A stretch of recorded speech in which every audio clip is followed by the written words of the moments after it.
Okay, so the quote today from Seneca really fits in with the modern world and what we see nowadays on social media, on the news, on whatever. I see it around every day, okay?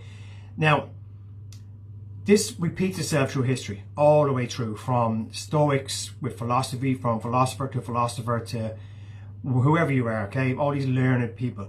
And what we find, I did a video on this quite a while back here, what we find nowadays is that teachers, college professors, whatever, okay, all these qualified people are picking the bones out of these meditations, these wordings, these recommendations from the Stoics from years gone by. So what they're kind of saying is that they're repetitive.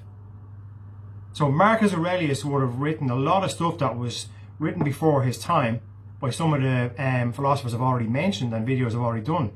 Okay, so some of the stuff he would have, what we'd say, borrowed from previous philosophers. This is the big difference. And it can be dismissed. It can be dismissed academically by learned scholars nowadays. And unfortunately, it's like society now wants to find the negativity in everything.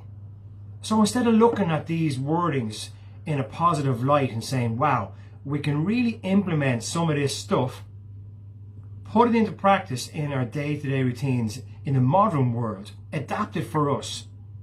Be clever enough to take what you need out of it, to put it into your own words, to rehash it, rejig it, but take the nuts and bolts out of it, take the spine out of it and use it.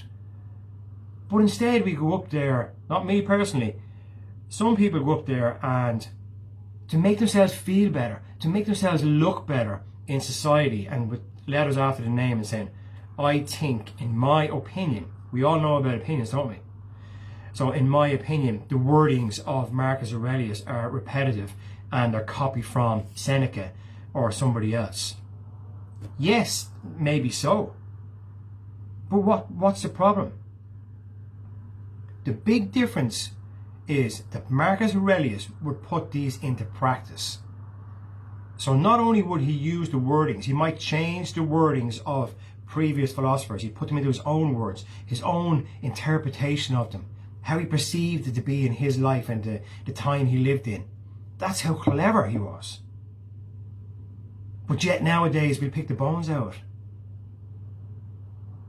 And we see this on a day-to-day basis on Instagram, Facebook, whatever platform you use, where somebody will put up a quote or somebody will put up something positive, and then you have the negative Nancy down the road, can't wait to jump on you. They're sitting there waiting to press the buttons on the phone to tell you how shite you are. They're waiting to tell you that you got that off somebody, you copied that off somebody else. You're no big deal.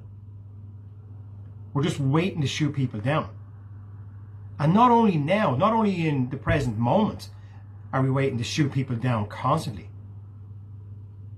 We're instilling a fear in people where they're afraid to use these teachings from years gone by, to twist them around into how they can use them, make their own little formula, and then use it on a daily basis and see does it work for them. Put it into your own words. That's what I'm doing. I'm not taking each quote literally and saying, oh, I better live my life by the way of the book, by what Marcus Aurelius said or by what Seneca said. No. I'm reading the quote, I'm taking a few moments to assimilate that information as best I can, and then I will share my perception openly now on video. I don't go away and research the quote and say, oh, what the fuck does this mean? I try and perceive what it means to me and how I feel in an emotional way to that quote, and what effect it has on my mindset, my heart, my whole energy, and how I can use some of that in my day. Out of all these videos, have I used every single thing? No, of course not. Have I implemented a lot of it? Yes, you bet. Have I twisted around to suit my daily routine? Yes. Have I implemented it in my daily method of operation? Yes, you bet I have. Do I miss stuff? Do I miss parts of the day where I go, shit man, I didn't do that? Or I have 3 or 4 bad days where I'm going, oh man, I'm off the boil here. Of course. Definitely. But the teachings are having an effect on me. I wouldn't even call them teachings. The wordings the meditations, the literature that these guys are sharing over the years. And another thing as well, they keep popping up. They keep coming back from philosopher to philosopher. They keep being shared. There's something in them. But instead of embracing it, we try and make ourselves look big up on the stage and say, hey, those guys knew sweet fuck all. I know best. I'm telling you now. Scrap that shit. I'll tell you how to run your life. It's not the way it happens. It's not the way it works. It is the way it happens, unfortunately, in a lot of academic places. But it shouldn't happen like that. Anyway, guys, have a great one. I love this stuff. Take care.